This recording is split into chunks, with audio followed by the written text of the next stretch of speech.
Vestige make drive એ special ગાડી માટે આપણે 4 વ્હીલ હોય છે એના માટે છે. આ જે વસ્તુ આપણે બજારમાં જે આપણે ગાડીઓ છે એ ગાડીના એન્જિનમાં એવરેજ વધારે છે, પોલ્યુશન કંટ્રોલ કરે છે, એનાથી ગાડી આપણી બહુ સ્મૂથ ચાલે છે, એન્જિનને કંઈ તકલીફ પડતી નથી.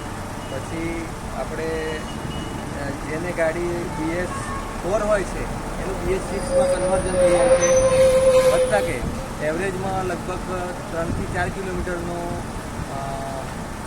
એવરેજમાં આપણે કિલો હોય છે એ જોવા મળે છે. વત્તા કે આપણે જે ગાડીની સ્મૂથનેસ હોય છે, જે અવાજ આવે છે, મેઇન વસ્તુ વાઇબ્રેશન થાય છે એ નથી આવતું. જે પહેલાં આપણે આ વસ્તુ જોઈ લો તમે, મેક ડ્રાઈવ કરીને એક વસ્તુ છે જે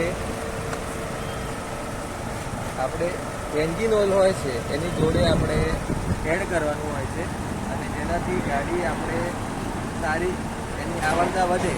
આપણે એન્જિન ગાડીનું મેઇન હાર્ટ જે રીતે આપણે હાર્ટ હોય છે એ રીતે ગાડીનું એન્જિન હોય છે અને એન્જિન સારું રહે તો ગાડી લાંબુ ચાલે એવું આપણે જોતા આવ્યા છે.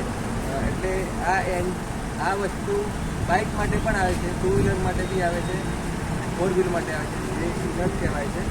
અને એ વસ્તુ એવું છે કે આપણે ગાડીમાં નાખીએ અને પછી જે વાઇબ્રેશન થાય છે થતું નથી. વત્તા કે પોલ્યુશન અટકાવે છે પહેલાં અને 50 વખત હલાવી દેવાનું હોય છે, જેથી કરીને એન્જિનમાં જાય એટલે કોટિંગ થઈ જાય, સિરામિક કોટિંગ થઈ જાય છે અને 1500 કિલોમીટર સુધી એ આખું કોટિંગ થઈ જાય અને આપણે ગાડી ચાલુ રાખવાની હોય છે 15 થી 20 મિનિટ. અને એવું હોય તો 10 થી 20 કિલોમીટર સુધી ચલાવવાની હોય છે. એના પછી અને 1500 કિલોમીટર પછી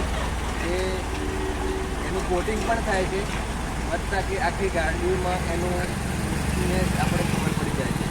ચલો આપણે હવે એને એડ કરીએ એન્જિન ઓઇલ.